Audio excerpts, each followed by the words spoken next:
The first day in the hospital, I was like, I am never snowboarding again. But that was just kind of shock. Like 3 or 4 days after, I was like, all right, I'm gonna snowboard as soon as possible. I don't even care that my legs don't work right now. It's the only thing on my mind. I was born in Rutland and spent my entire life growing up in Killington. I didn't really realize how awesome it was until a few years ago when I went away to college and realized how much I missed living in a mountain town. Busy. He was very busy. He thought if you weren't doing something, you were just burning daylight. You know, at 7 o'clock at night, he would be ready to start a big project. So, I have not always been a snowboarder. I started skiing when I was 1.5 in my parents' backyard. Randy and Max, my older son, they weren't walking. They were basically, we put them in ski boots and snowboard boots, and they could do that probably before they could barely walk. I got into snowboarding almost 100% of the time in 4th grade. That was when I was really sick of ski racing, and I had friends on the snowboard team, and they're just like, yo, come join us, come hang out with us. We had way more fun than the ski racers. I don't remember meeting Wyatt. they were together since they were born, pretty much. In the ski shop, everybody thought they were twins. The swim instructor said, you're lucky they're cute. They were a handful. We were both just out of control, and I don't know, we had a good time together. We were wreaking havoc wherever we went. And Max is my best friend for sure. You know, I love the kid, you know, do anything for him. And when I had my accident, having him be there, I'd be like, yo, we've been doing this shit strong for 19 years, you know, don't go anywhere now. Like, still got a lot to do, a lot of fun to have. So it was right over Christmas break at the first stop, and so I was working at his parents' shop. I would go to work in the morning during the rush, take a couple hours off midday and go snowboarding. That's where I met up with Max, who's out on the mountain. I was snowboarding with 5 or 6 of my best friends, having a great time, kind of going everywhere with no cares. I decided to duck a rope. You know, you were coming down by Superstar and ducked over to Ovation, coming down to K1 base, and we got on the trail, and it was nice snow, man. It was untouched. Wyatt and I just sent it off this jump. And it was right over the pitch, so we both just flew. And I was a little bit in front of Max, and I got backseat and just blew up in the snow, and I looked back, and there's Max coming down right next to me, and just blew up right next to me, and we just erupt laughing, you know, having a great time. Wasn't the smartest thing to be doing, but that was really awesome, and we're all right. Nothing can stop us now.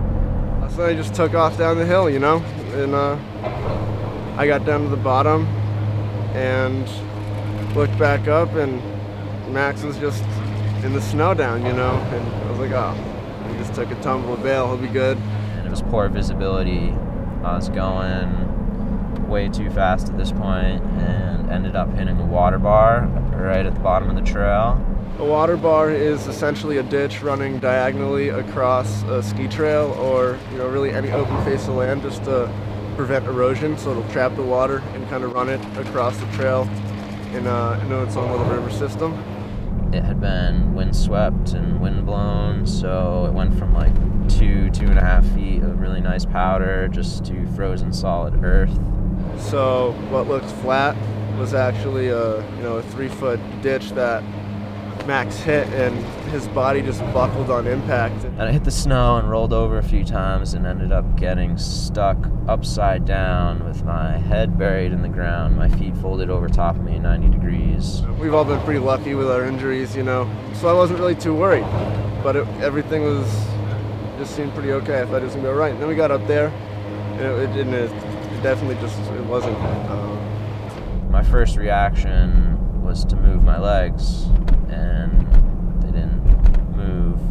I could feel that I was paralyzed, feel that I couldn't feel, but I knew I was paralyzed. He was telling us that he was numb, and I didn't know what to say at that point. Just kind of closed my eyes and started breathing really slowly and just trying not to freak out or anything. So I just looked at him and told him that it was going to be all right, man. And, you know, I could tell that the way he was handling it, it actually was going to be okay.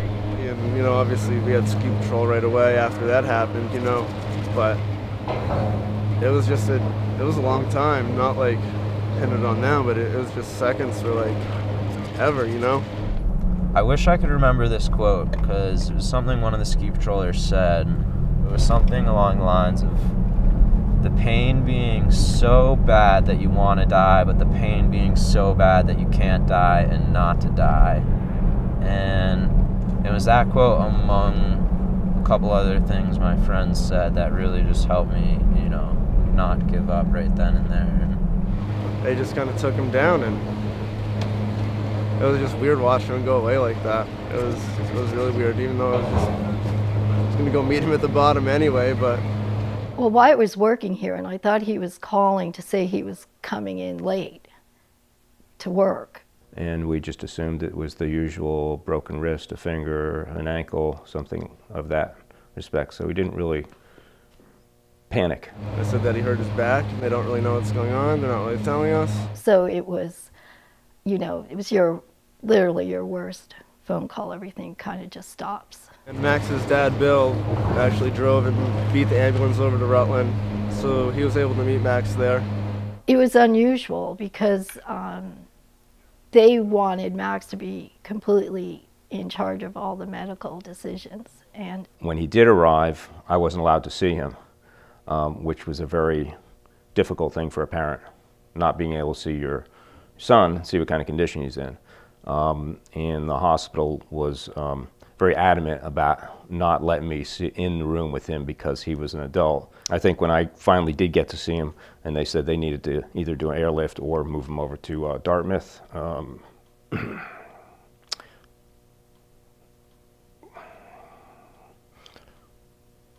Give me a second here. You know, it breaks your heart. You know, wish it could be you instead of them. You wish you could have changed the thing, but... In Rutland, they knew it was well above their head. There was nothing they could do there. We had already decided that he was going to Dartmouth. It was very difficult to see the fact that he couldn't move anything on the right side and had no feeling or sensation. And I could tell, you know, as a doctor's doing it, when they thought it was a good sign or not a good sign. L1 was an 80% compression, so it just got pancaked, exploded out and into my spinal cord. And all the little fragments that went into my spinal cord, that was obviously what caused the traumatic injury. And then T12 right above L1 split into two pieces kind of vertically like this. So the injury was just a matter of my spinal cord getting pinched, really, you know, almost severed completely. They had to do two surgeries. One is to remove things, very simply, remove everything, any structure back there that was totally shattered. And the second was to rebuild all that. So two major operations within 4 or 5 days. I think that the worst is just seeing your child being helpless, in pain.